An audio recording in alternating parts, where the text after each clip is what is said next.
ഇലക്ഷന്റെ കാലമാണ്. ഇലക്ഷൻ ആയതുകൊണ്ട് അള്ളാഹ് ഹറാമാക്കിയതൊക്കെ ഹലാലായി എന്ന് വിചാരിക്കണ്ട.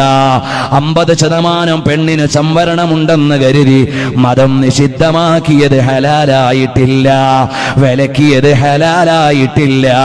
അന്യ സ്ത്രീ പുരുഷൻ സമ്പർക്കത്തിന്റെ നിയമം മാറ്റിവെച്ചിട്ടില്ല. രാഷ്ട്രീയത്തിന്റെ പേരിൽ എന്തുമാകാമെന്നാരും വിചാരിക്കണ്ട. അവനവന്റെ തഖ്വ അവനവൻ ആലോചിച്ചോ. നിന്റെ കൂടെ ഖബറിലേക്ക് വരാൻ, വോട്ട് പിടിക്കാൻ കൂടെ വരുന്ന നാട്ടുകാരില്ല. കൈപിടിച്ച് കൈപ്പത്തിയോ മറ്റു പത്തിയോ ഏത് പാർട്ടിയോ ഏത് മുദ്രയോ നിന്നെ ചേർത്താൻ നടക്കുന്നവര് നാളെ നിന്റെ കൂടെ ഖബറിൽ വരാനില്ല.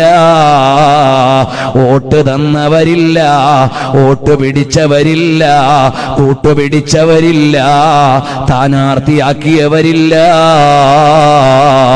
അവനവൻ ഒരു ലോകം വരാനുണ്ട്. അതാ ഈ ഇലക്ഷൻ പ്രഖ്യാപിച്ചു കഴിഞ്ഞപ്പോ തന്നെ നോമിനേറ്റ് ചെയ്ത അല്ലെങ്കിൽ നാമനിർദ്ദേശം കൊടുത്ത സ്ഥാനാർത്ഥികൾ പലരും മരിച്ചുപോയില്ലേ? ഒരു സ്ഥാനാർത്ഥി തിരുവനന്തപുരത്ത് മരം വീണ് മരിച്ചു അത്രേ. എത്ര വലിയ സ്വപ്നത്തിലാണ് ഇറങ്ങിയത്. പടച്ചവന്റെ തീരുമാനം വന്നു, മത്സരിക്കണ്ട.